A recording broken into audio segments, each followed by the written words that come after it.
আমি সান্ডা খাই মুরগির আন্ডা। ইচ্ছিরে লাগছে বহুত ঠান্ডা। সৌদি আরবে কফিলের যন্ত্রণায় 1971 সালে আমার দাদা পরদাদারা সৌদি ছেড়ে বাংলাদেশ এসে বসবাস শুরু করছিল। থ্যাংক ইউ দাদু। দাদা যদি সৌদি না ছাড়তো এতদিনে তো কফিলের ছেলেবেলের পেটে চলে যাইতাম। সবুজ সবল বাংলাদেশে খুব রিল্যাক্সে আছি। না আছে কফিলের যন্ত্রণা, না আছে মরুভূমির যন্ত্রণা। কি আনন্দ আকাশে বাতাসে। মন্ত্রী, ওই মন্ত্রী, আরে ওই মন্ত্রী। জি জি হুজুর। সারাদিন টিকটক দেখ লইব, রাত সবার কাম করবো কেঠা? তোমার জেঠা? আরে হুজুর দেখেন না, নেট দুনিয়া তো পুরাই ঠান্ডাময়। আপনি তো পুরাই ভাইরাল হয়ে গেছেন। নেটে ঢুকলেই খালি আপনার ছবি। কি কও, তাই নাকি? কিরে ফোন দিল কারা? হ্যালো, কে? ও সময় টিভি, ইন্টারভিউ দিতে হইব। বাহ, ভালোই তো। আচ্ছা ঠিক আছে। আবার কারা? হ্যালো, কে? নিউজ 420 কি? আপনার চ্যানেলও ইন্টারভিউ দিতে হইব? আচ্ছা আচ্ছা ঠিক আছে। হ্যালো, না না না, ইন্টারভিউ দিতে পারব না, ব্যস্ত আছি। হাই হাই, ও নো, এই ফোনের উপরে ফোন আইতাছে। ধুর, ভাইরাল হয়ে যন্ত্রণায় আছি, ফোনের পর ফোন। এই বাঙালি নিউজ রিপোর্টারকে কি খাইয়াতে কোনো কাম নাই? কেউ ভাইরাল হইলি হয়, ওরে নিয়ে নিউজ বানাইতে বানাইতে জগা খিচুড়ি বানাই দেয়। মানুষে পাত দিয়েও সারা পারে না, ওইটাও নিউজ হয়ে যায়। সবাই খালি নিউজ রিপোর্টাররা না, ইউটিউবাররাও। তাই ভাইরাল হয়ে ভালোই লাগতাছে, নিজের পুরো মেগা স্টার ফিল হইতাছে। সাকিব খান রে ফোন দিয়ে ক বরবাদ টুতে যেন আমারে রাখে। আরে হুজুর, খবর কিছু রাখেন। বরবাদ টুতে আপনারা রাখবো, নিশ্চয় রাখবো। তো এই অ্যাক্টর হিসেবে না, খাবার টেবিলের খাবার হিসেবে। কি কও তুমি? হ্যাঁ, দেশে ঠান্ডা ভাইরাল হওয়ার পর থেকে দেশের পাবলিকরাও আমাকে ধরে ধরে খাওয়া শুরু করছে। অনেকে তো ঠান্ডা ভেবে বেচারা ঘুষাবেও ছাড় দিতেছে না, ঘুষাবও খাইতেছে। কও কি সৌদির কফিল কি বাংলাদেশে বললো নাকি? হুজুর, এই মাত্র খবর পাইলাম সুলতান ডাইনে ঠান্ডা বিরিয়ানি চালু করছে।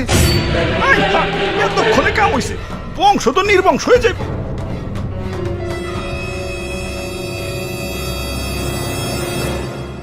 না, অনেক হয়েছে, আর না, এর একটা ভিত করুনি লাগবো। মন্ত্রী, আমার সৈন্যদের প্রস্তুত করো, যা যা আছে সব কিছু নিয়ে এয়ারপোর্টে হাজির হও। দেশ ছেড়ে পলাই তুইব। গুইসাপ, তোমরাও চলো, যে দেশে ইন্টারনেট নাই ওই দেশে যাবো।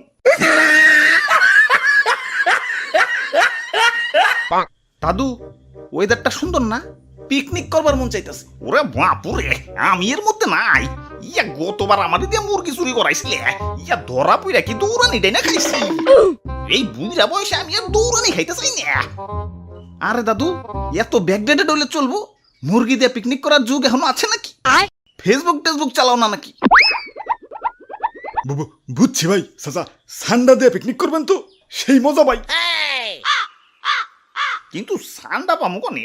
সান্ডা তো মরুভূমিতে থাকে, এখন এই গরমে কি মরুভূমিতে যাবো নাকি? আরে দাদু, ঠান্ডা ধরতে আবার মরুভূমিতে যাওয়া লাগে নাকি? বাংলাদেশের জঙ্গলেই তো অভাব নাই। তাহলে তাহলে তাড়াতাড়ি চলেন ভাই, দেরি করুন যাবো না, আগে সান্ডা ধরে নিয়ে আসি।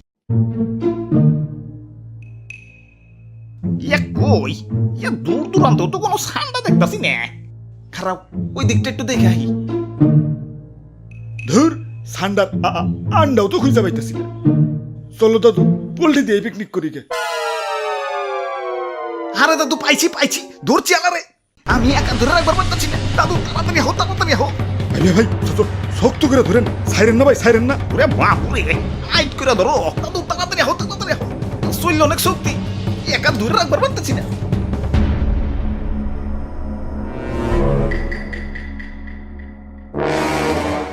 ওরে বাপুরে, ইয়া কেমন জানি দেখা যায়। ইয়া কুমির মনে হইতাছে না? আরে দাদু, কি যে কও, কুমিরে তো ছোট নাকি? হা ঠিকই তো। ওরে বাপুরে, ইয়া কুমির তো ছোট না, কিন্তু কুমিরের বাচ্চা কইলাম ছোটই।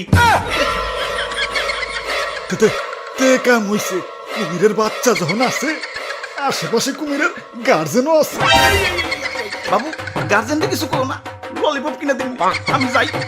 গার্জেন হার আগে এইটা বলি। ভাই গার্জেন আহে পড়ছে।